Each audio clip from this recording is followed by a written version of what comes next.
कहते हैं भुजी को राग कहते हैं और जो साइंस से प्यार कराते हैं उसे शिवम भैया कहते हैं। मैं हूं शिवम। आज के लेक्चर में लेके आया आपके लिए क्लास 10 का सबसे इंटरेस्टिंग और सबसे बड़ा चैप्टर है। हालांकि चैप्टर का नाम है लाइफ प्रोसेस। तो सबसे पहले इस लाइफ प्रोसेस में पढ़ेंगे आखिर लाइफ प्रोसेस होता क्या है और उसकी डेफिनेशन और बहुत ही इंटरेस्टिंग ट्रिक के साथ पढ़ेंगे। तो टाइम को ना वेस्ट करते चलो अपनी वीडियो को स्टार्ट करते हैं। देखो सबसे पहले हमारा आता है लाइफ प्रोसेस। आखिर लाइफ प्रोसेस होता है क्या, इसकी बेसिक डेफिनेशन।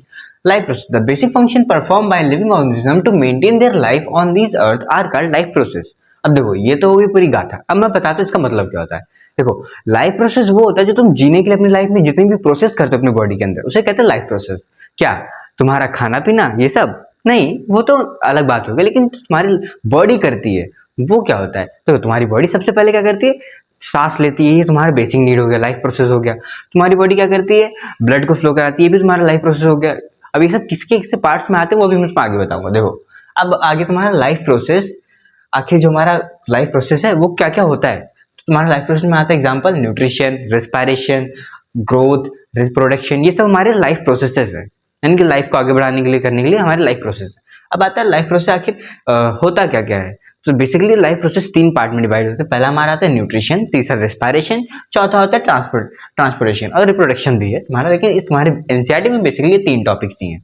अब तुम्हारा आता है न्यूट्रिशन। आखिर ये जो न्यूट्रिशन है, न्यूट्रिशन का डेफिनेशन क्या होता है। The process of obtaining utilization of food is called nutrition.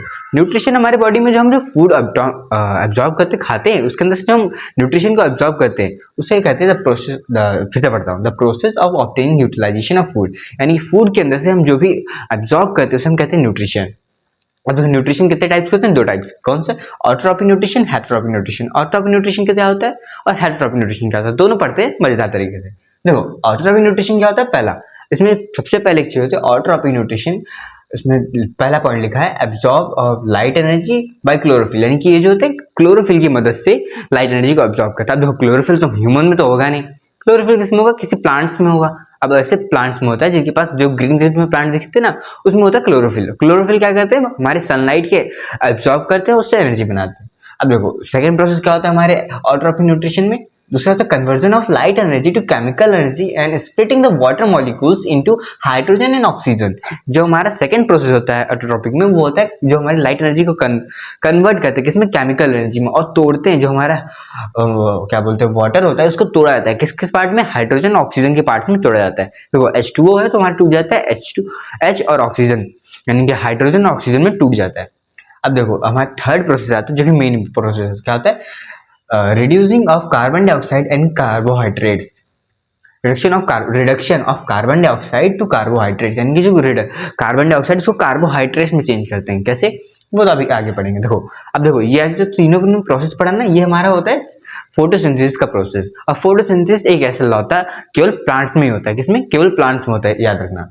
और एक तुम्हारे ये जो ये फॉर्मूला में लिखा हुआ दिख रहा है ना, ये किसका फॉर्मूला है, ये हमारा फोटोसिंथेसिस का फॉर्मूला है। और क्लास 10 में तुम्हारे बोर्ड्स के लिए और तुम्हारे रेगुलर एग्जाम जो स्कूल में होते हैं उसके लिए भी दोनों इंपॉर्टेंट है। कैसे, देखो सबसे पहले में क्या क्या मेनली क्या होता है, ये हम क्लोरोफिल और सनलाइट की प्रेजेंस जरूरी होती है इस पूरे रिएक्शन को परफॉर्म करने के लिए।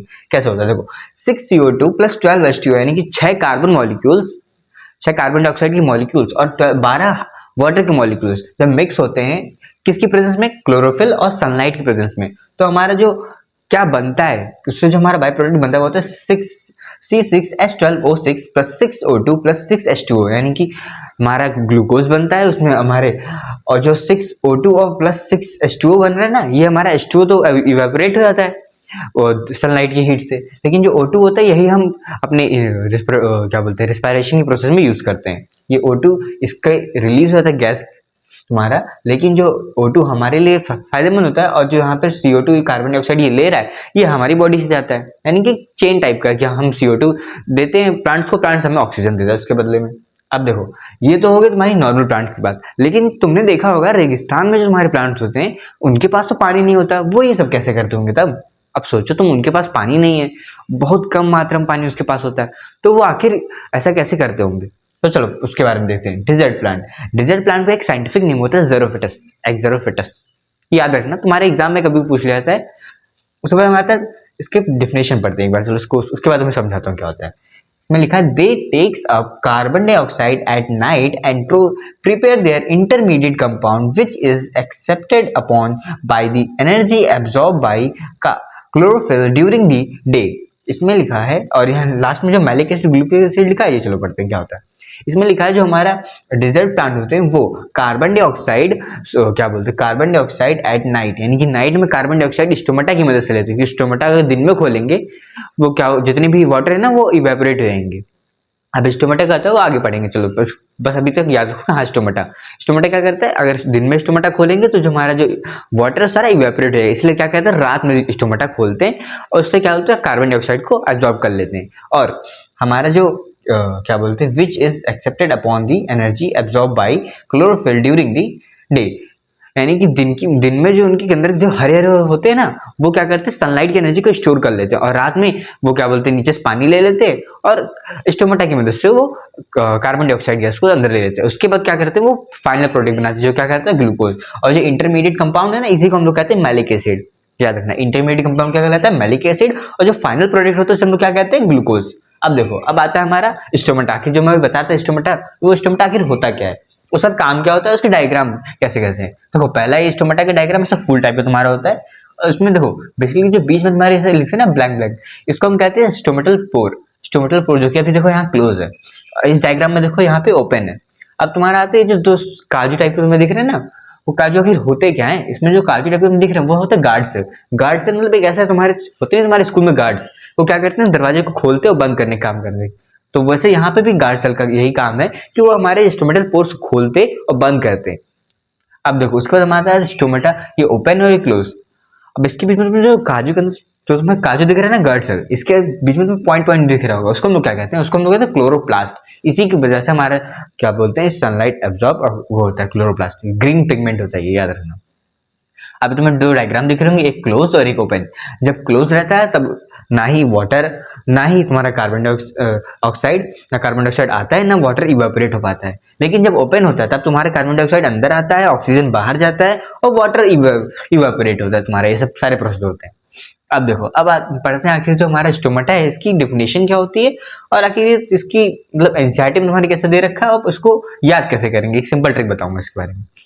The tiny pores-like structure present on the surface of leaf called stomata, यानी कि एक ऐसे छेद, यानी कि बहुत पोर्स यानी कि छेददार जो स्ट्रक्चर हमारे लीफ पे प्रेजेंट होते हैं हम लोग कहते हैं स्टोमेटा। अब याद करेंगे ट्रिक क्या है, देखो स्टोमेटा यानी कि देखो स्टोन छोटा छोटा स्टोन से याद रखो, स्टोन छोटे छोटे पत्थर जो कि तुम्हारे क्या बोलते हैं लीफ से प्रेजेंट होते हैं वो क्या कहलाते हैं स्टोमेटा।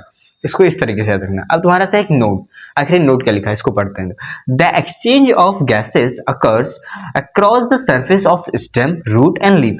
अब तुम सोचोगे, इसके मैं पहले मतलब बताता हूँ फिर तुमसे क्वेश्चन करता हूँ। इसमें लिखा है जो हमारे स्टोमेटा जो हमारा एक्सचेंज ऑफ गैस होता है वो हमारे लीफ से भी होता है, स्टेम से भी होता है, रूट से होता है। अब तुम सोचोगे क्या स्टोमेटा केवल लीफ में होता है या फिर ये सब जगह पे होता है, तो मैं कहूंगा स्टोमेटा सब जगह होता है। लेकिन तुम्हारा जो स्टोमेटा है वो तो बेसिकली सबसे ज्यादा पाया जाता है लीफ में, इसीलिए सबसे ज्यादा जो तुम्हारा एक्सचेंज ऑफ गैसेस होता है ना वो लीफ से होता है। लेकिन तुम्हारे स्टेम और रूट में भी ये स्टोमेटा पाए जाते हैं, लेकिन वो उनकी क्वांटिटी वहां पे कम होती है। अब देखो अब पढ़ते हैं हम नेक्स्ट टॉपिक। आखिर स्टोमेटा के बारे में और भी कुछ सारी जानकारी पढ़ते हैं। वर्किंग ऑफ स्टोमेटा, आखिर स्टोमेटा वर्क कैसे करता है, कब ओपन होता है, कब खुलता है, मतलब कब खुलता है कब बंद होता है, क्या क्या तो जरूरी होता है उसको खोलने और बंद करने के लिए। देखो सबसे पहले हमारा आता है जब स्टोमेटा क्लोज रहता है। जब क्लोज रहता है स्टोमेटा तो कुछ ऐसा रहता है एकदम, और जब भी स्टोमेटा वापस से ओपन होता है तो स्टोमेटा कुछ ऐसा दिखाई देता है तुम्हारा।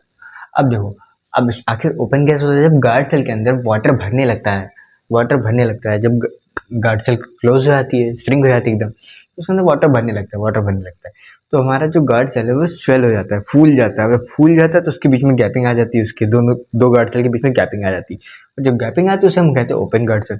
अब जब यही वाटर ज़्यादा एक्सेस मात्रा में भर जाता है गार्ड सेल के अंदर, तो जो हमारा क्या बोलते हैं गार्ड सेल है वो उसके अंदर से पानी बाहर निकलने लगता है, जो कि इवेपोरेट भी हो जाता है। वह पानी धूप की वजह से इवेपोरेट हो जाएगा, जब इवेपोरेट होगा पानी की मात्रा कम होने, आस्ते से जब कम हो जाएगा जो पानी जितना भी है सब इवेपोरेट हो जाएगा, तो तुम्हारा जो गार्ड सेल वापस से श्रिंक हो जाएगा, और जब श्रिंक हो जाएगा तो वापस से वो क्लोज हो जाएगा।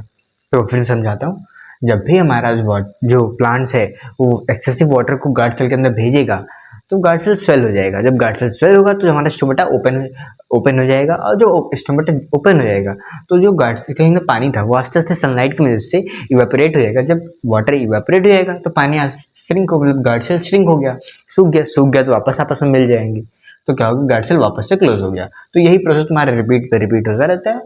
उसके बाद आता है तुम्हारा आखिर ये जो स्टोमेटा है, इसमें क्या क्या प्रोसेस करता है ये। बेसिकली स्टोमेटा हमारे 3 प्रोसेस करता है। पहला, एक्सचेंज ऑफ गैस, यानी गैस का एक्सचेंज, कार्बन डाइऑक्साइड ये लेता है और ऑक्सीजन देता है हम लोग को। उसके बाद है ट्रांसपिरेशन। ट्रांसपिरेशन कैसे करता है वो बेसिकली आगे चल के तुम्हें पता चल जाएगा, लेकिन तब मैं थोड़ा सा हिंट दे देता हूँ तुमको। ट्रांसपिरेशन मतलब जो जाइलम फ्लेम तुमने क्लास 9 में पढ़ा होगा ना, वही जाइलम फ्लेम वाटर का ट्रांसपिरेशन, फूड का ट्रांसपिरेशन, इस सब चीज़ों के बाद ये भी करता है। ये भी हमारा किस पर डिपेंड होता है, स्टोमेटा पे। अब आता है opening and closing of stomata, ये तो तुम्हें मैंने बता ही दिया। अब देखो, अब हम पढ़ते हैं सेकेंड। अभी तक हम क्या पढ़ रहे थे, एटोट्रॉपिक मोड ऑफ न्यूट्रिशन। अब पढ़ेंगे heterotrophic mode of nutrition. Heterotrophic mode of nutrition आखिर पहले डिफिनेशन पढ़ लेते हैं, उसको मैं बताता हूँ आखिर इसमें है क्या। Is that a mode of nutrition in which an organism cannot make its own food from simple organic materials like carbon dioxide and water and depends on other organisms for its food। इसमें लिखा है साफ साफ, जो heterotrophic होते हैं, heterotrophic mode of nutrition होते हैं, जितने भी ये सब करते हैं, वो क्या करते हैं, बेसिकली वो अपना खाना बना नहीं पाते सनलाइट की मदद से। इन इन 3 चीज़ों को यूज़ करके नहीं बना पाते। किससे, कार्बन डाइऑक्साइड, वाटर और सनलाइट, इन तीनों को यूज़ करके अपना खाना नहीं बना पाते। वो क्या करते हैं, जो इन सब खाने को बनाता है उसके ऊपर डिपेंड रहते हैं, यानी कि ये इनडायरेक्टली एटोट्रॉपिक मोड पे डिपेंड्स होता है। Heterotrophic nutrition indirectly autotrophic mode of nutrition पे डिपेंड करता है। अब हम पढ़ते हैं इसके आखिर कुछ एग्जाम्पल पढ़ेंगे, उस पर पहले टाइप पढ़ लेते हैं। आखिर जो हमारे हेटरोट्रॉपिक नहीं, कितने टाइप्स के होते हैं, बेसिकली 3 टाइप्स के होते हैं। पहला हमारा आता है सेप्रोट्रॉपिक न्यूट्रिशन, उसके बाद पैरासिटिक न्यूट्रिशन, उसके बाद हमारा तीसरा आता है होलोजिक न्यूट्रिशन। जो होलोजिक न्यूट्रिशन होता है वो ह्यूमंस करते हैं, ह्यूमंस और एनिमल्स करते हैं। अब देखो, अब पढ़ते हैं हमारा सबसे पहला क्या, सेप्रोट्रॉपिक न्यूट्रिशन। सेप्रोट्रॉपिक न्यूट्रिशन, इसकी डेफिनेशन पहले पढ़ते हैं। इन this organism obtained their food from dead plant and animals, roader bread. देखो, इसमें कहा गया है जो हमारे सेप्रोट्रॉपिक न्यूट्रिशंस होते हैं, सेप्रोट्रॉपिक मोड ऑफ न्यूट्रिशन, उसमें जो हमारा जो ऑर्गेनिजम्स होते हैं वो क्या करते हैं, वो जो डेड और डिकिंग, सड़े गले जितने भी पदार्थ होते हैं, यानी कि सड़े पेड़ हो, जैसे पेड़ गिर गया वो सड़ने लगा, या फिर कोई एनिमल मर गया सड़ने लगा, उसके ऊपर जो कीड़े आके खाते हैं ना, उसे कहते हैं सेप्रोट्रॉपिक। वो उनका जो न्यूट्रिशन का मोड होता है उसे कहते हैं सेप्रोट्रॉपिक मोड ऑफ न्यूट्रिशन। और उसके कुछ एग्जाम्पल्स देख लो तुम, जैसे तुम्हारा हो गया मशरूम, ब्रेड मोल्ड, ईस्ट। जो मशरूम होता है तुम्हारा, वो भी एक इसी का एग्जांपल है। वो भी देखो, मशरूम अधिकतर सड़े गले चीज़ों पे उगता है, यानी कि जो पेड़ के नीचे यहाँ सड़ रहा तो वहाँ उग जाता है, तो क्या होगा हमारा सेप्रोट्रॉपिक। अब ब्रेड मोल्ड तुमने नाम शायद पहली बार सुन रहे हो। ब्रेड मोल्ड तुम्हारा जब ब्रेड खराब होने लगता है, उसको जो फंगी लग जाती है ना, उसे हम कहते हैं ब्रेड मोल्ड। उसके बाद ईस्ट, ये भी तुम्हारा एक तरीके के सेप्रोट्रॉपिक मोड ऑफ न्यूट्रिशन है। अब तुम्हारा आता है पैरासिटिक मोड ऑफ न्यूट्रिशन। इसमें क्या कहते हैं, इसकी डेफिनेशन पढ़ते हैं फिर इसके बारे में समझते हैं। इन this organism drive it's foods from the body of their other organisms by living in or outside of the host without killing them। इसमें बेसिकली इसमें क्या कहा जा रहा है, जो पैरासिटिक मोड ऑफ न्यूट्रिशन जो जितने भी ऑर्गेनिज्म करते हैं, वो क्या करते हैं, वो एक ऐसे अदर एनिमल्स के ऊपर डिपेंड करते हैं जो जो जिनके अंदर या फिर बाहर रह के ये लोग सर्वाइव करते हैं, विदाउट उनको मारे, यानी कि बिना उनको मारे, यानी कि ऐसा बैक्टीरिया नहीं होता ये उनसे कुछ नहीं करते, बस उसके अंदर से फूड ले लेते थोड़ा सा, और ना ही उनको नुकसान पहुंचाते किसी तरीके ना कुछ। ठीक है, इसके बेसिक जो हमारे एग्जांपल होते हैं जुए, जो तुमने देखा तुम्हारे ऊपर सिर में रहते हैं, यानी कि आउटसाइड ऑफ द बॉडी, लेकिन वो तुम्हें मारते थोड़ी ना है, वो बस तुम्हारे सिर से थोड़ा बहुत खून लेते हैं, बस ऐसा कुछ, तुम्हें पूरा मार तो नहीं डालते ना वैसे। अब देखो, इस एग्जांपल तुम्हारे कस्कूटा, प्लाज्मोडियम एंड राउंड वॉर्म, ये सब तुम्हारे एग्जांपल हो गए। अब पढ़ते हैं लास्ट क्या, होलोजिक न्यूट्रिशन, जो हमारे ह्यूमंस और एनिमल्स करते हैं। उसमें देखो, इसमें बेसिकली डेफिनेशन क्या आता है, in this organism take complex food and digest inside the body. इसमें लिखा जो होलोजिक मोड है तो उसमें क्या करते हैं, फूड कॉम्प्लेक्स फूड को देते हैं। यहाँ तो सब सिंपल फूड था, यानी कि देखो यहाँ प्लाज्मोडियम में तो ब्लड डायरेक्ट कर रहे थे, ब्लड को कंज्यूम कर रहे थे, तो ब्लड तो बस सिंपल हो गया तुम्हारा। सेप्रोट्रॉपिक में ये बाहर ही डाइजेस्ट कर, ये सेप्रोट्रॉपिक क्या करते हैं, बाहर डाइजेस्ट कर लेते फिर उसके बाद एब्जॉर्ब करते हैं। यहाँ ये भी बेसिक चीज़ है, जो सेप्रोट्रॉपिक में जो हमारा डाइजेशन होता है वो आउटसाइड द बॉडी होता है, और पैरासिटिक में डाइजेशन होता है नहीं, क्योंकि वो डायरेक्ट ब्लड को एब्जॉर्ब करते हैं। उसको हमारा आता है होलोजिक। होलोजिक में क्या होता है, inside of the body digestion होता है। देखो तुम्हारा खाना पेट के अंदर पड़ता है, ना कि बाहर, याद रखना।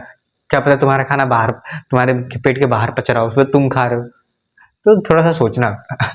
देखो उसका नाम आता है होलोजिक न्यूट्रिशन। तो होलोजिक न्यूट्रिशन बेसिकली क्या होता है, हमारा जो खाना होता है बॉडी के अंदर डाइजेस्ट होता है, वो कौन करता है, एनिमल और ह्यूमन। और तुम्हारे अगर बाहर डाइजेस्ट, तुम सोचना कि तुम इंसान हो कि क्या हो, एक बार सोचना। अब देखो इसके बाद हम पढ़ेंगे क्या, हमारे हेटरोट्रॉपिक मोड ऑफ न्यूट्रिशन हो गए, इसके बाद हम दूसरा इसका प्रोसेस पढ़ेंगे। चलो तो उसको पढ़ते हैं। ह्यूमन बींग्स यानी कि जो न्यूट्रिशन का प्रोसेस होता है वो ह्यूमन में कैसे होता है। देखो सबसे पहले हम पढ़ेंगे ह्यूमन एलिमेंट्री कैनाल। क्या है ह्यूमन एलिमेंट्री कैनाल, यानी कि ह्यूमन के अंदर जो फूड कैसे डाइजेस्ट होता है, क्या क्या प्रोसेस होते हैं, उसमें क्या क्या इन्वॉल्व होता है, हमारी बॉडी का कौन कौन सा ऑर्गन इन्वॉल्व होता है और क्या क्या हेल्प करता है वो। देखो सबसे पहले हम एक डायग्राम की मदद से समझेंगे आखिर कहाँ कहाँ वो पार्ट्स होते हैं और उसका क्या क्या नाम होता है। सबसे पहले हमारा आता है माउथ, जिसको बक्कल कैविटी कहते हैं, साइंस में बक्कल कैविटी कहते हैं। ये क्या कहता है, एक ऐसा रहता है जिसमें हम फूड को अपने हैंड के थ्रू डालते हैं, फिर स्पून के थ्रू डालते हैं। हमारा फूड यहाँ पे सबसे पहले इंटर करता है, उसके बाद यहाँ पे देखो फूड इंटर करता है, उसके बाद हमारा आता है क्या, यहाँ पे आता है फूड, एक पाइप होती है जिसको हम कहते हैं फूड पाइप, उस फूड पाइप को क्या कहते हैं, ईसोफेगस। ईसोफेगस उसके बाद हमारा आता है सेकेंड, क्या आता है, स्मॉल इंटेस्टाइन, इसमें कहते हैं स्टोमच। उसके बाद आता है तीसरा स्टोमच। स्टोमच क्या होता है, यहाँ पे हमारा एक ऐसा थैला टाइप होता है जो खाना कुछ देर के लिए यहाँ पे रहता है, उसके अंदर बहुत सारे इसमें एल सब होता है, वहाँ पे खाना कुछ देर के स्टोर होता है, डाइजेशन में स्टार्ट होता है। उसके बाद हमारा आता है क्या, उसके बाद हमारा आता है स्मॉल इंटेस्टाइन। स्मॉल इंटेस्टाइन के बाद हमारा आता है लार्ज इंटेस्टाइन। लार्ज इंटेस्टाइन के बाद हमारा आता है एनस। अब देखो इसके बीच में सबसे पहले यहाँ पे क्या लिखा है, माउथ, बकल कैविटी। उसके बाद हमारा क्या लिखा है, टंग। ये टंग यहाँ पे होता है, उसके बाद ईसोफेगस, ये जो फूड पाइप दिख रही है तुम्हें, ये ईसोफेगस होता है। और ये जो तुम्हें यहाँ पे ऊपर से लंबा सा पतला सा दिख रहा है ना, ऐसा कर्व टाइप का, इसे कहते हैं डायफ्राम। ये क्या कहता है, हमारे रिस्पायरेशन में मदद करता है, ऊपर नीचे करते हुए हमारे रिस्पायरेशन, लंग्स की मदद करता है ये बेसिकली। और ये लीवर तुम्हारे यहाँ पे होता है, ये जस्ट साइड में। उसके बाद हमारा ये लार्ज इंटेस्टाइन, स्मॉल इंटेस्टाइन, और ये तुम्हारा जो गाल ब्लैडर दिख रहा है ना लीवर के पास छोटा सा, वो होता है गाल ब्लैडर। ये क्या करता है, स्टोर बाइल्स, जो बाइल जूस को स्टोर करता है। और जो पाइप तुम्हें के बीच में पाइप दिख रही है उसे कहते हैं बाइल डक्ट। उसके बाद हमारा आता है स्मॉल इंटेस्टाइन, लार्ज इंटेस्टाइन और एनस। और ये जो तुम्हें साइड में दिख रहा है लार्ज इंटेस्टाइन के पास, इसे कहते हैं अपेंडिक्स। अब हम पढ़ते हैं आखिर इसके पार्ट्स के, इसके जो हमने सब नाम पढ़े ना, इसके काम क्या होते हैं, और सीक्वेंस वाइज पढ़ते हैं कि किसके बाद क्या काम आता है और क्या क्या वो मदद करते हैं। सबसे पहले आता है माउथ। माउथ में क्या कहते हैं, हम खाना किस करते हैं, वहाँ पे क्या होता है टीथ। टीथ क्या कहता है, च्यूइंग करता है खाने को। सबसे पहले डाइजेशन कहाँ से स्टार्ट होता है, माउथ से। माउथ में सबसे पहले क्या होता है, टीथ क्या करता है, च्यूइंग करता है खाने को, क्रश करता है छोटे छोटे पार्टिकल्स में। उसमें क्या आता है टंग। टंग का क्या मतलब, रोलिंग टेस्ट के लिए करता है, और रोलिंग यानी फूड के इधर उधर मिक्स करने के लिए स्लाइवा के साथ, और टेस्ट के लिए मदद करता है टंग। और स्लाइवरी ग्लैंड, स्लाइवरी ग्लैंड क्या होता है, स्लाइवा प्रोड्यूस करता है, स्लाइवरी अमाइलस। ये क्या करता है, ये स्टार्च को डाइजेस्ट करता है। स्टार्च को इसमें लिखा नहीं है, लेकिन ये स्लाइवरी अमाइलस क्या करता है, स्टार्च को डाइजेस्ट कराने का काम करता है। उसके बाद हमारा आता है ईसोफेगस। ईसोफेगस का तो एक फूड पाइप होती है, फूड पाइप जो कि क्या करती है, माउथ से खाने को ले जाती है स्टोमच तक। अब इसमें देखो ऐसे तो है नहीं डायरेक्ट चला जाता तुम्हारा खाना, माउथ से डायरेक्ट तुम्हारे पेट में पहुंच गया, ये कुछ टाइम लगता है। अगर डायरेक्ट पहुंचे तो तुम्हारे पेट पर प्रेशर लगेगा ना, तो इसलिए कहते हैं पैरासिलाइटिक मूवमेंट, एक ऐसा कंजप्शन रिजप्शन टाइप का मूवमेंट होता है। ऐसे ऐसे ऐसे जाता रहता है तुम्हारा, उस मूवमेंट में तुम्हारा खाना नीचे की तरफ आता है। और कभी कभी तुम्हारी जो उल्टी आती है उसका कारण होता है रिवर्स पैरासिलाइटिक मूवमेंट। जब भी पैरासिलाइटिक मूवमेंट अप टू डाउन हो रही है, लेकिन जब तुम्हारा डाउन टू अप हो जाती है, जब खाना तुम्हारा ज्यादा हो जाता है स्टमक में, तो क्या होता है, रिवर्स हो जाता है, डाउन टू अप। तो तुम्हारा जितना भी खाना था फूड पाइप के अंदर वो बाहर निकल आता है, उसे कहते हैं पेरिस्टाल्टिक मूवमेंट। और इतना याद रखना, कभी भी खाना तुम्हारे पेट से बाहर नहीं निकलता, स्टमक में एक बार खाना चला गया तो वापस वो बाहर नहीं निकलेगा। तो तुम उल्टी के समय तुम्हारे जो वोमिटिंग के टाइम तुम्हारे जो खाना निकलता है बाहर, वो तुम्हारे ईसोफेगस के अंदर स्टोर रहता है, ईसोफेगस के अंदर भरा रहता है, वो तुम्हारे रिवर्स पेरिस्टाल्टिक मूवमेंट के थ्रू बाहर निकलता है। उसके बाद आता है क्या, स्टोमच। स्टोमच क्या करता है, स्टोमच में हमारा 3 to 5 आवर जो हमारा खाना होता है वो स्टोमच में रहता है। सबसे पहले वहाँ पे कहता है गैस्ट्रिक ग्लैंड्स। गैस्ट्रिक ग्लैंड क्या करते हैं, गैस्ट्रिक जूस प्रोड्यूस करते हैं। गैस्ट्रिक जूस क्या मदद करता है हमारे खाने में, हमारे खाने को डाइजेस्ट करने में कैसे कैसे मदद करता है, उसमें क्या क्या फैक्टर्स होते हैं। सबसे पहले में आता है पेप्सिन। पेप्सिन क्या करता है, help in break down of protein. Pepsin क्या करता है, जो गैस्ट्रिक एमाइलस के अंदर जो पेप्सिन होता है वो क्या करता है, हमारे प्रोटीन को तोड़ता है छोटे छोटे पार्ट्स में, प्रोटीन को डाइजेस्ट करने का काम करता है बेसिकली। उसमें आता है हाइड्रोक्लोरिक एसिड। हाइड्रोक्लोरिक एसिड यानी कि HCl, हमारे पेट के अंदर HCl होता है। अब देखो HCl क्या कहता है, ये कहता है एक provide acidic medium kills bacteria and other germs in food. ये क्या कहता है, जो HCl होता है वो हमारे फूड के अंदर से बैक्टीरिया को मारता है और एक एसिडिक मीडियम प्रोवाइड करता है। क्यों करता है वो आगे बताऊंगा। और देखो तुम्हारा जो HCl होता है तुम्हारे स्टोमच में करीबन 2 से 3 लीटर होता है। ये तुम्हारे फूड के जितना तुम खाना खाते हो ना उसके साथ उसके रिक्वायरमेंट से ही प्रोड्यूस होता रहता है। जब तुम कभी ज्यादा खाना खा रहे हो तो तुम इनो पीते हो ना, इनो क्यों पीते हो? क्योंकि वो बेस होता है और तुम्हारे पेट के अंदर क्या होता है, एसिड HCl, उसको जाके न्यूट्रलाइज कर देता है वो, इसीलिए तुम क्या बोलते हैं, इनो इनो हो गया, गैस ये सब तुम पीते हो। अब आ जाए ये म्यूकस। म्यूकस क्या कहता है, ये हमारा जो क्या बोलते हैं HCl से प्रोटेक्ट कराता है हमारे स्टमक से। HCl तो एसिड है, अब हमारे पेट में HCl है एसिड, वो जला देगा ना पूरे उसको स्टमक को, इसलिए उसको प्रोटेक्ट करता है क्या, म्यूकस। म्यूकस प्रोटेक्ट करता है HCl, हमारे स्टमक को HCl से। अब देखो मैं क्यों कह रहा था, जो एसिडिक मीडियम इसलिए रिक्वायर करता है, जो हमारा पेप्सिन है ना, ये प्रोटीन को तभी ब्रेक डाउन कर पाएगा जब ये प्रोटीन, जो हमारा पेप्सिन है वो किसी एसिडिक मीडियम में होगा। अगर ये बेसिक मीडियम है तो जो प्रोटीन है वो काम, पेप्सिन है वो काम नहीं करेगा। अब हमारा आता है लीवर। देखो यहाँ तक तो था ये स्टोमक का काम था, स्टोमच का। इसके बाद जो भी तुमने स्टेप पढ़ोगे ना, ये सारे स्मॉल इंटेस्टाइन में हो रहे होंगे। उसके बाद हमारा आता है लीवर, और यहाँ से देखो लीवर क्या करता है, बाइल जूस प्रोड्यूस करता है, बाइल जूस प्रोड्यूस करता है, और उसके बाद क्या करता है, नहीं, लीवर तुम्हारा बाइल जूस को, लीवर क्या करते हैं, सबसे पहले बाइल जूस को स्टोर इन गाल ब्लैडर, जो हमारा लीवर होता है उससे वो क्या करता है, सबसे पहले गाल ब्लैडर से हमारा जो बाइल जूस होता है स्टोर होता है। उसके बाद क्या होता है इसमें, क्या इसका क्या, जो बाइल जूस होता है इसका क्या मदद करता है, ये इमल्सिफिकेशन ऑफ फैट्स, यानी कि फैट्स को डाइजेस्ट करने में बेसिकली मेक फूड अल्काइन। यानी कि देखो अभी तक ये एसिडिक मीडियम में था, अब डायरेक्ट अगर तुम्हारा फूड तुम्हारे स्मॉल इंटेस्टाइन में चला है और एसिडिक मीडियम में रह जाए तो तुम्हारा स्मॉल इंटेस्टाइन के पास तो म्यूकस है नहीं, वो तो जल जाएगा। इसलिए क्या होता है, ये फूड को अल्काइन कर देता है, यानी कि बेसिक मीडियम में कन्वर्ट कर देता है। उसके तुम्हारा आता है पैनक्रिया। पैनक्रिया क्या करता है, ये भी भाई क्या, हाँ मुझे भी मदद करनी, जब बाइल जूस कर सकता है इतनी मदद, लीवर इतनी मदद कर रहा है, तो पैनक्रिया कहता है मैं भी मदद करूंगा। पैनक्रिया क्या मदद करता है, वो क्या कहता है, मेक फूड अल्काइन, ये भी फूड को अल्काइन बनाता है। उसको क्या कहता है, पैनक्रिया एक एंजाइम, पैनक्रेटिक एंजाइम्स प्रोवाइड कराता है। पैनक्रिया क्या करता है, पैनक्रेटिक एंजाइम्स प्रोवाइड कराता है। वो क्या करता है, पैनक्रेटिक अमाइलेज प्रोड्यूस करता है, और पैनक्रेटिक अमाइलेज क्या करता है, कार्बोहाइड्रेट्स को डाइजेस्ट करता है। और ट्रिप्सिन जो कि बेसिक मीडियम में काम करता है, वो क्या करता है, प्रोटीन डाइजेशन में काम करता है। अब देखो लीवर, बाइल जूस के पास हमारा जो गैस्ट्रिक ग्लैंड था, इसके पास प्रोटीन कौन डाइजेस्ट करता है, पेप्सिन। और क्या बोलते हैं, पैनक्रिया में क्या कर रहा है, ट्रिप्सिन। ये दोनों भाई भाई है, लेकिन इनमें एक छोटी सी डिफरेंस है, क्या, जो पेप्सिन है वो एसिडिक मीडियम में काम करता है और ट्रिप्सिन बेसिक मीडियम में काम करता है, तो याद रखना। अब आता है तुम्हारा क्या बोलते हैं, इंटेस्टिनल जूस। अब ये तो हो गए भाई बाइल, लीवर और पैनक्रिया की बात, बाइल जूस और पैनक्रेटिक जूस, ये सबकी बात हो गई। अब तुमसे बोल रहा है कि स्मॉल इंटेस्टाइन ने बोला कि नहीं अब मैं भी कुछ दूंगा। अब स्मॉल इंटेस्टाइन क्या करता है, इंटेस्टिनल जूस प्रोवाइड करता है। क्या, इंटेस्टिनल जूस प्रोड्यूस करता है, जो कि क्या कहता है, कंप्लीट डाइजेशन ऑफ फूड में मदद करता है। यानी कि स्मॉल इंटेस्टाइन में पूरा जो फूड होता है अब जाके डाइजेस्ट हो जाता है जब हमारा स्मॉल इंटेस्टिनल जूस प्रोड्यूस होता है। उसके बाद क्या आता है, ये क्या करता है, इसमें एक कंप्लीट डाइजेशन ऑफ फूड होता है, और इसके जो स्मॉल इंटेस्टाइन के अंदर एक छोटे से हेयर फिंगर लाइक स्ट्रक्चर होता है, फिंगर नहीं, छोटे से उंगली टाइप की लिंक होती है, वो क्या कहते हैं, उसको क्या कहते हैं, विलाई। विलाई क्या कहता है, ये इंक्रीज करता है हमारे सरफेस एरिया को, जिसकी वजह से हमारा खाना जो एब्जॉर्ब होता है इंक्रीज करता है। और ये बहुत ज़्यादा यानी कि richly supplied with blood vessels, यानी कि जो ब्लड वेसल्स, यानी कि इसमें जितनी भी ब्लड की जो वेसल्स होती हैं वो ज़्यादा कनेक्टिव होती हैं, जिससे हमारा जो फूड बहुत जल्दी एब्जॉर्ब हो जाता है ब्लड के अंदर। अब उसके बाद लार्ज इंटेस्टाइन। अब यहाँ तुम्हारा डाइजेशन कंप्लीट हो गया, यानी तुम्हारा डाइजेशन स्टार्ट कहाँ से होता है, डाइजेशन स्टार्ट होता है माउथ से, और कंप्लीट कहाँ पे हुआ, स्मॉल इंटेस्टिनल जूस जब प्रोड्यूस हो गया तब हमारा जो फूड है वो कंप्लीट डाइजेशन हो गया। अब लार्ज इंटेस्टाइन क्या करेगा, लार्ज इंटेस्टाइन बस कुछ नहीं बचा डाइजेस्ट करने के लिए, वो क्या करेगा, बस वाटर को एब्जॉर्ब कर लेगा और जितने भी वेस्ट है उसे रेक्टम को भेजेगा। रेक्टम क्या करेगा, रेक्टम एक थैला टाइप का, थैलम क्या होता है, स्टोर होता है। तो रेक्टम कुछ देर के लिए तुम्हारे वेस्ट को रिस्टोर करेगा, और जब तुम्हें जरूरत होगी, तुम्हारी जरूरत होगी तब तुम उसको एनएस के थ्रू अपने बॉडी से बाहर निकाल दोगे। Remove the waste from the body by egestion, यानी कि जो बाहर निकालने का प्रोसेस होता है उसे हम कहते हैं इजेशन। वेस्ट को बाहर निकालने प्रोसेस को क्या कहते हैं, इजेशन। अब देखो, अब हम पढ़ने वाले हैं रिस्पायरेशन। चलो उसको पढ़ लेते हैं। पढ़ने वाले हैं रिस्पायरेशन। आखिर रिस्पायरेशन क्या होता है, उसकी डिफिनेशन, और आखिर इसमें कौन कौन से टाइप्स होते हैं, ये सब पढ़ने वाले हैं। तो मेरे ख्याल से शायद आप लोग को विजिबिलिटी कम हो गई होगी, क्योंकि मेरे मार्कर में इंक कम है फिलहाल, इसलिए थोड़ा मैनेज कर लेना।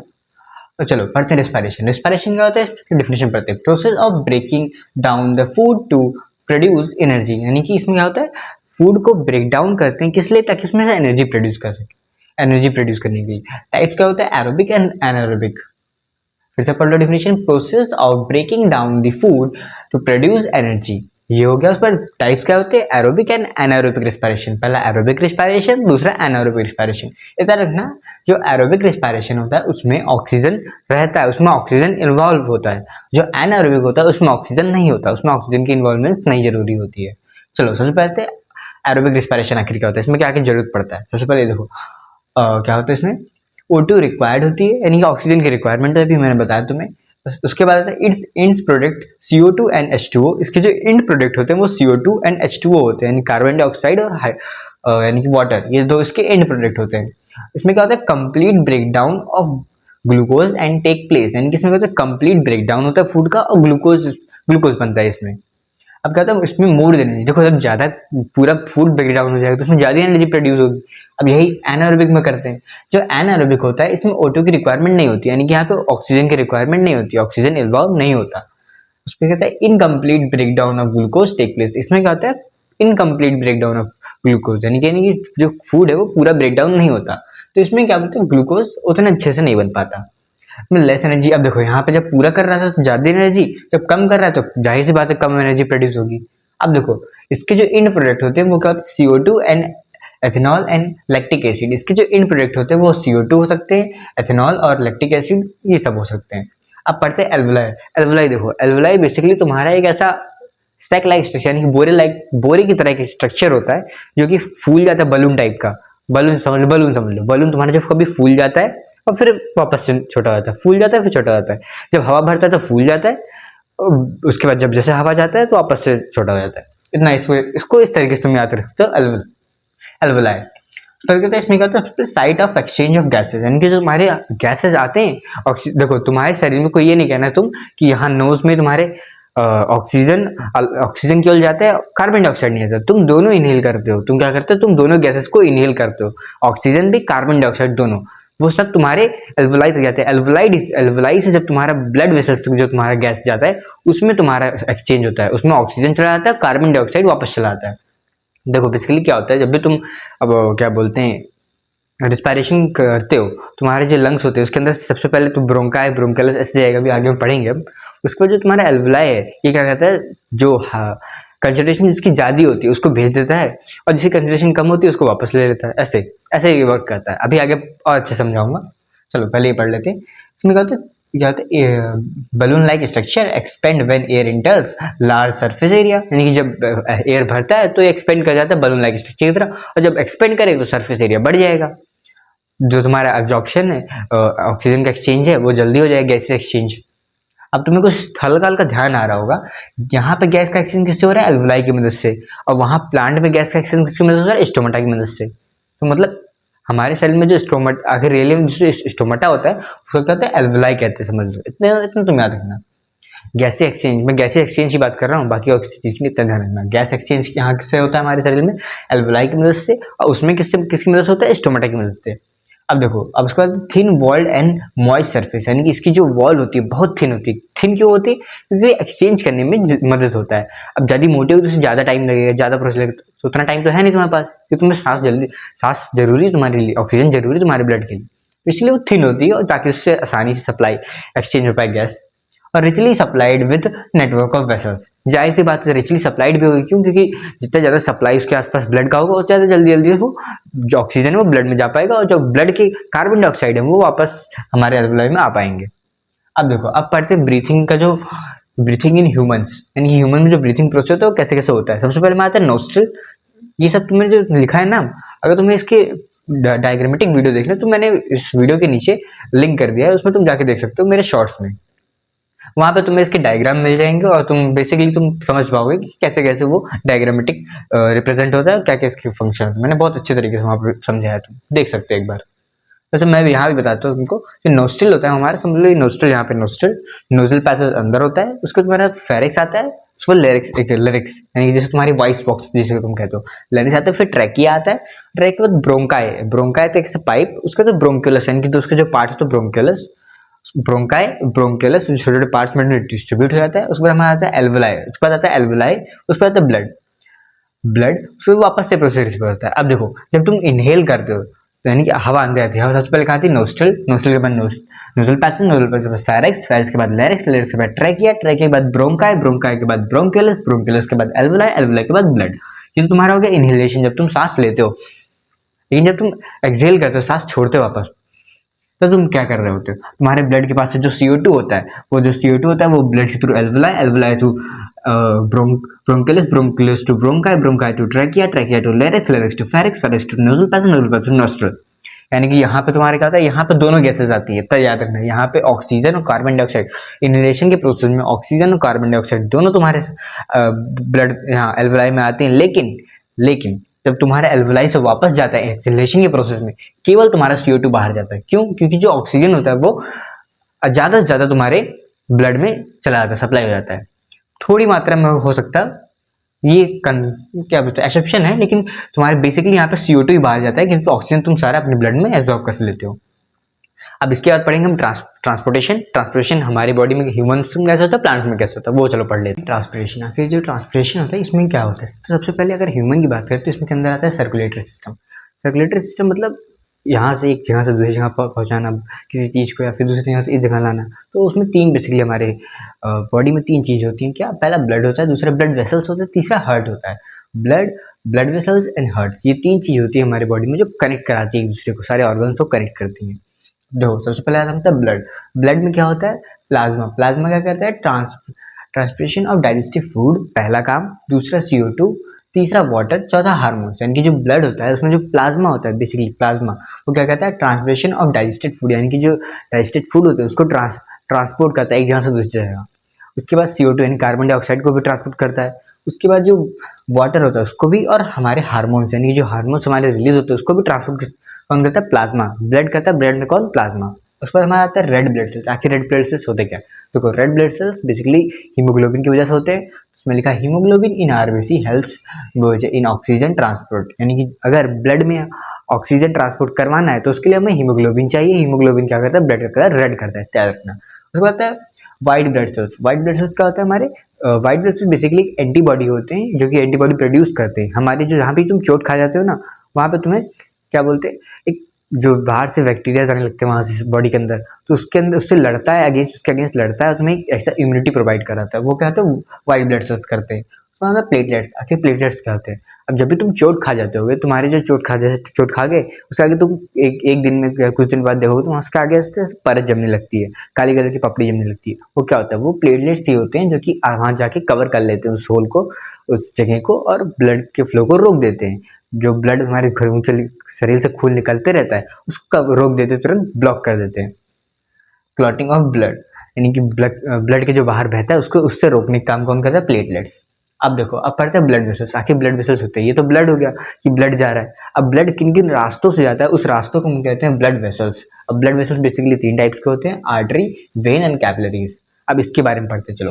जो हमारा आर्टरी होता है ये एक ऐसा ऐसा रास्ता होता है, मान लो ब्लड के लिए एक ऐसा रास्ता होता है जिसके अंदर वो रास्ता हमेशा, चाहे जहां भी हो, अगर ब्लड उस रास्ते से जाएगी तो हार्ट के पास ही पहुंचेगी। अगर आर्टरी रास्ता, अगर ब्लड आर्टरी को चुनेगी अपने एज अ रास्ता मान लो, तो वो हमेशा हार्ट के पास पहुंचेगी। और अगर वेन को चुनेगी तो वो नहीं, अगर देखो आर्टरी को चुनेगी तो वो हार्ट से वापस आते वक्त आर्टरी को चुनेगी, और हार्ट के पास अगर उसे पहुंचना है ब्लड को तो वेन चुनेगी। और कैपिलरीज हो गए बीच की कुछ ऐसे मोड़ जो आपस में एक दूसरे को इंटरलिंक ज्वाइन करते हैं, वो क्या कहते हैं? Capillaries. Help to exchange substance, यानी कि इस रास्ते से उस रास्ते पे लिंक, जो लिंक रोड्स होती है ना, वो समझो तुम्हारी कैपिलरीज है। फिर से समझाता हूँ। आर्टरीज का होगी एक ऐसा रास्ता जो हार्ट से तुम्हारे ऑर्गन्स तक आता हो, और तुम्हारा वेन का होगा एक ऐसा रास्ता जो ऑर्गन से हमारे हार्ट तक पहुंचता हो। तो कैपिलरीज का होगी वो इंटरलिंक्ड रोड जो हमारे एक रोड को दूसरे रोड से जोड़ती है, वो हमारी कौन सी होगी? कैपिलरीज। अब देखो सबसे पहले ये तो डायरेक्शन हो गया तुम्हारा। अब पढ़ते ऑक्सीजन। ऑक्सीजन किस मिक्स में होता है? मेनली जो आर्टरीज में होती है, आर्टरीज में जो भी होती है हार्ट से जब आ रही होती है तो वो हार्ट क्या करता है? ब्लड को ऑक्सीजनेटेड ब्लड हार्ट से तुम्हारे ऑर्गन्स तक आती है, तो वो आर्टरी कैरी करते हैं, यानी कि आर्टरी के अंदर क्या होते हैं? ऑक्सीजनेटेड ब्लड होते हैं। अब वेन, वेन देखो जो ऑक्सीजन डीऑक्सीनेटेड ब्लड होते हैं वो तुम्हारे हार्ट तक जाते हैं। क्यों? वहां से पंप होकर वो लंग्स तक जाएंगे ऑक्सीजन के लिए। अब तुम्हारे जो डीऑक्सीनेटेड ब्लड है वो वेन कैरी करता है। क्यों? क्योंकि जो वेन है वो तुम्हारे टूवर्ड्स हार्ट जाता है, कि वो हार्ट के पास जाएगा और वहां पे वो खुद को पंप करेगा, उसके बाद जाके वो ब्लड तुम्हारा वापस लंग्स तक जाएंगे ऑक्सीजनेट होने के लिए। तो कैपिलरीज, कैपिलरीज में क्या होता है, कैपिलरीज में तुम्हारे बोथ डीऑक्सीनेटेड और ऑक्सीनेटेड दोनों ब्लड होते हैं। क्यों? क्योंकि उसे एक्सचेंज करना होता है ना रास्ता, तो रास्ता एक्सचेंज के लिए डीऑक्सीनेटेड ऑक्सीनेटेड दोनों ब्लड होते हैं। जब भी तुमने देखा होगा जो इंटरलिंक्ड रोड होती है वो हाईवे से छोटे रोड को, छोटे रोड को हाईवे दोनों दोनों से कनेक्ट करती है। ये तो है ना कि हाईवे टू हाईवे केवल कनेक्ट करती हो, तो इंटरलिंक्ड रोड हमेशा दोनों कनेक्ट करती है। तो ऐसे यहाँ भी both deoxygenated and oxygenated blood दोनों होती है हमारी कैपिलरीज में। अब उसके बाद प्रेशर, आखिर प्रेशर किसमें आया होता है, देखो जो आर्टरीज होगी उसमें हाई प्रेशर होगा। क्यों? क्योंकि जो आर्टरीज है वो हमारे हार्ट से ब्लड आ रही होती है, हार्ट पंप करके भेज रहा होता है, तो हार्ट जब पंप करता है उसके प्रेशर बढ़ जाता है।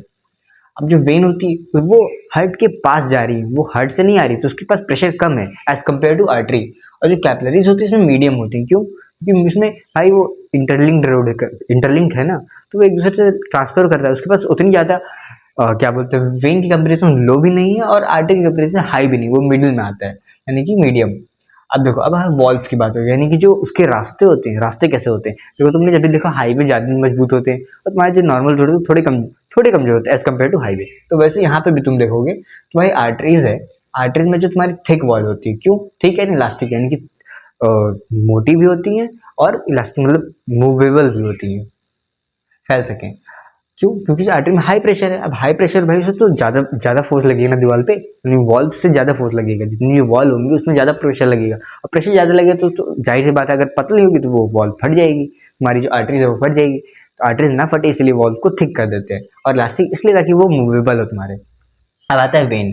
तो तुम्हारा वेन होता है उसमें thin and one non elastic, यानी उसमें बहुत पतली होती है क्योंकि उसमें प्रेशर लो होता है, उसमें ज़रूरत ही नहीं है उतनी, उसमें ज़रूरत ही नहीं है, और नॉन इलास्टिक उतना मूवेबल भी नहीं होता। अब देखो, अब तुम्हारा आता है क्या, कैपिलरीज। कैपिलरीज कैसी होती है, इसमें very thin and one cell is thick. इसमें क्या होता है, सारे सेल बहुत थिन होते हैं, पतले होते हैं, और एक सेल, एक कोई भी जो तुम्हारा सेल होता है वो क्या बोलते हैं एज कम्पेयर टू उसके मोटा होता है, थिक होता है। अब देखो, अब तुम्हारा आ गया वॉल्व। अब ये वॉल्व क्या होता है, ये देखो एक ऐसा दरवाजा होता है तुम्हारा जो ब्लड को वन डायरेक्शन में फ्लो करने में मदद करता है। मान लो जैसे ब्लड तुम्हारी बॉडी है, ब्लड ऊपर चढ़ रही है तो प्रेशर ग्रेविटी के कारण नीचे भी तो जाएगी ना, तो उसको प्रिवेंट कैसे करेंगे, उसको प्रिवेंट करने के हमारे पास होता है वॉल्व। वो ऐसा डोर काम करता है जो एक ही साइड को खुलता है। जैसे मान लो तुमने कभी अपनी स्कूल में प्रिंसिपल के डोर देखे होंगे, वो ओनली वन साइड खुलते हैं। क्यों? क्योंकि उसमें एंट्री और एग्जिट के लिए, मॉल्स में तुमने देखा होगा एंट्री के लिए भी अंदर खोलना पड़ता है, एग्जिट के लिए भी तुम्हें अंदर ही खोलना पड़ता है, ऐसा नहीं कि दोनों साइड खुल जाए, तो वैसा।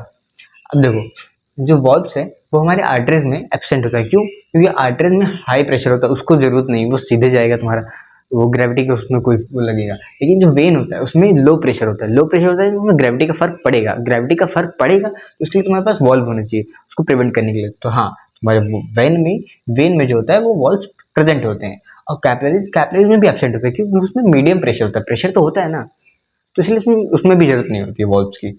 अब देखो, अब पढ़ते हैं हार्ट। आखिर हार्ट में क्या होता है, हार्ट का डायग्राम मैंने मेरे चैनल पे पढ़ा होगा, वहाँ पे तुम जाके देख सकते हो, शॉर्ट्स में बहुत अच्छी तरीके से मैंने समझाया वहाँ पे। अब इसमें हार्ट में बेसिकली क्या होता है, double circulation and single circulation की बात होती है। तुम्हारा जो डबल सर्कुलेशन तो होता है वो ह्यूमंस करते हैं और एनिमल्स करते हैं तुम्हारे, और सारे एनिमल्स नहीं, कुछ कुछ एनिमल्स। और तुम्हारे जो सिंगल सर्कुलेशन होता है, हाँ डबल सर्कुलेशन मैमल्स करते हैं, और जो सिंगल सर्कुलेशन होता है वो बर्ड्स हो गए, ये सब करते हैं।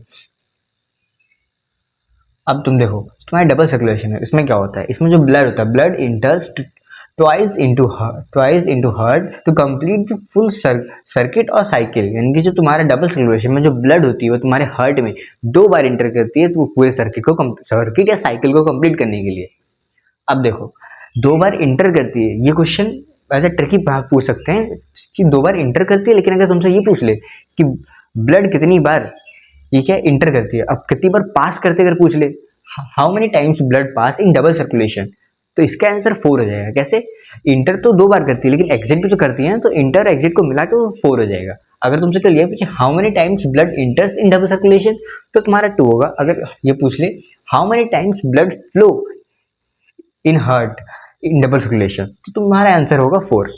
इसको थोड़ा सा ध्यान रखना क्योंकि ये बहुत ही लॉजिकल क्वेश्चन यहाँ पे बनते हैं तुमसे, टीचर्स बहुत लॉजिकल क्वेश्चन तुम्हारे पूछता है स्कूल में भी और कभी कभी बोर्ड में भी आ जाते हैं। अब देखो, सिंगल सर्कुलेशन में क्या होता है, बेसिकली इसमें तुम्हारे बर्ड्स में होता है, और इसमें क्या बोलते हैं, सेपरेट नहीं होता है, deoxygenated and oxygenated blood separate नहीं होता। तुम्हारा जो डबल सर्कुलेशन था इसमें deoxygenated and oxygenated blood separate होते हैं, इस कारण यहाँ पे ज्यादा एनर्जी बनती है, और इसमें कम एनर्जी बनती है। क्यों? क्योंकि deoxygenated and oxygenated blood separate नहीं होते।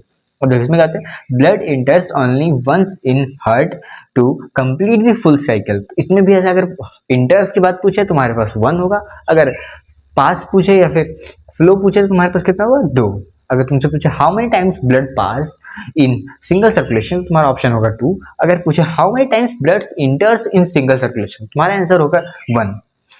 देखो अब पढ़ते हैं प्लांट्स में कैसे होते हैं, चलो उसको भी पढ़ लेते हैं। पढ़ने वाले इस चैप्टर का लास्ट टॉपिक जो है ट्रांसपोर्टेशन इन प्लांट, यानी कि प्लांट में कैसे ट्रांसपोर्ट करता है, हमारा जो ट्रांसपोर्टेशन सिस्टम होता है वो प्लांट्स में कैसे होता है। तो पहले प्लांट में बेसिकली 2 चीज़ ट्रांसपोर्ट करने के लिए काम आती है, पहला जाइलम, दूसरा होता है फ्लोएम। जाइलम क्या करता है, वाटर और मिनरल्स एंड सॉल्ट को ट्रांसपोर्ट करता है प्लांट्स में। और जो फ्लोएम होता है वो नाम से, फ्लोएम मतलब food, phloem food, xylem xylem मतलब जल, जल क्या करता है, वाटर ट्रांसपोर्ट कौन करता है प्लांट्स में, जाइलम। और फ्लोएम फ्लोएम फूड मटेरियल्स कौन ट्रांसपोर्ट करता है, फ्लोएम। जाइलम में क्या होता है बेसिकली, ये कहता है वर्क्स ऑन दी अपवर्ड्स, यानी कि जाइलम रूट्स टू लीफ, ये केवल एक डायरेक्शन में काम करता है, रूट्स टू लीफ। हमारा जो जाइलम होता है वो केवल एक डायरेक्शन में काम करता है, रूट्स टू लीफ। और इसको काम करने के लिए क्या चाहिए, फोर्स। इसको काम करने के लिए क्या चाहिए, फोर्स। कौन सा फोर्स, ट्रांसपिरेशनल एंड रूट प्रेशर। अब ट्रांसपिरेशन फोर्स कैसा होता है, लीफ में जो तुम्हारे स्टोमेटा थे वहां पे जो वाटर स्टोर हो रहा था, वो वाटर स्टोर कैसे हो रहा था, जो एक्सेसिव वाटर तुम्हारे यहाँ से जा रहा था वहां पे स्टोर हो रहा था।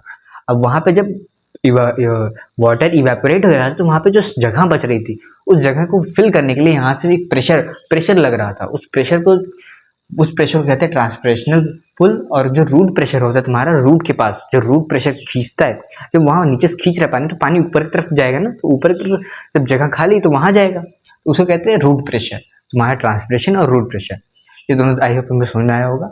अब देखो अब आता है फ्लोएम। फ्लोएम में क्या होता है, जो फ्लोएम होता है तुम्हारा बेसिकली, फ्लोएम फूड ट्रांसपोर्ट करने का, फूड मटेरियल्स को ट्रांसपोर्ट करता है। अब फूड कौन कौन सा, तो ग्लूकोज हो गया, ये सब तुम्हारे जो फूड होते हैं ना, इसको ट्रांसपोर्ट करता है। ये करता है works all direction of required, ये हर डायरेक्शन में वर्क करते हैं। ये लीफ से तुम्हारे वहां भी लीफ से स्टेम, यहाँ से लीफ से ब्रांच, लीफ रूट हर जगह जाता है, ये तुम्हारे रूट तक जाता है वापस, हर डायरेक्शन जिस डायरेक्शन में फूड की रिक्वायरमेंट होती है वो उस डायरेक्शन में जाता है तुम्हारा फ्लोएम। अब देखो इसको वर्क करने के लिए क्या चाहिए होता है, इसको वर्क करने के लिए एनर्जी चाहिए होती है। कौन सी एनर्जी, एटीपी। इसको वर्क करने के लिए कौन सी एनर्जी चाहिए, तो एटीपी। अब देखो आई होप तुम्हें जो ट्रांसपिरेशन है इसको समझ में आया होगा। अब देखो इसको एक बार रिकैप करवाता हूँ तुमको। ट्रांसपिरेशन प्लांट 2 होते हैं, जाइलम फ्लोएम। जाइलम क्या करता है, वाटर ट्रांसपोर्ट कराता है, फ्लोएम फूड ट्रांसपोर्ट कराता है। तुम्हारा जो जाइलम होता है वो क्या करता है, अपवर्ड्स डायरेक्शन में वर्क करता है। जो फ्लोएम होता है वो ऑल डायरेक्शन में वर्क करता है, जिस डायरेक्शन की रिक्वायरमेंट होती है उस डायरेक्शन में चला जाता है। और तुम्हारा जो जाइलम होता है उसको वर्क करने के लिए फोर्स चाहिए होता है, कौन सी force, transpirational pull and root pressure, ये 2 चीज चाहिए होती है। तुम्हारा जो फ्लोएम होता है उसको वर्क करने के लिए कौन क्या चाहिए, एनर्जी चाहिए, कौन सी एनर्जी, एटीपी। जो एनर्जी एटीपी के फॉर्म में वो एनर्जी उसको चाहिए होती है फ्लोएम को। अब देखो आई होप तुम्हें इस पूरा समझ में आया अभी तक का पूरा लेक्चर पूरा वो। लेकिन इसमें मैंने डायग्राम तो करवाए, लेकिन जो डायग्राम बच गए वो मेरे चैनल पे पड़े हैं अच्छे तरीके से, क्योंकि अगर मैं उसको करवाऊंगा तो वीडियो बहुत ज़्यादा लंबी हो जाएगी, इसीलिए मैंने उसको करवाया नहीं है, लेकिन उसको तुम्हारे समझा दिया है। बेसिकली दो डायग्राम छूटे, एक एक्सक्रीशन वाले, वो डायग्राम तुम्हारे छूट गए, वो तुम मेरे चैनल पर पड़े, वहाँ पे जाकर तुम देख सकते हो। और ये जो जितने भी नोट्स हैं ये तुम्हें टेलीग्राम पे मिल जाएगा, लिंक डिस्क्रिप्शन में होगी मेरे टेलीग्राम चैनल की, वहाँ से तुम ज्वाइन कर लेना, तुम्हें मिल जाएगा नोट्स। आई होप ये वीडियो तुम्हें समझ में आई हो, और इस वीडियो को लाइक कर देना, क्योंकि देखो तुम्हारे लाइक से मोटिवेशन मिलती है ऐसे वीडियो बनाने में। और चैनल को सब्सक्राइब कर लो, तुम्हें अगर ऐसे कंटेंट को अच्छा लगता है पढ़ना तो तुम चैनल को सब्सक्राइब कर सकते हो, तुम्हें सारी वीडियो पहले मिलेंगी। आई होप वीडियो अच्छी लगी तो वीडियो को लाइक करो, शेयर करो। मिलते हैं नेक्स्ट वीडियो में ऐसे ही।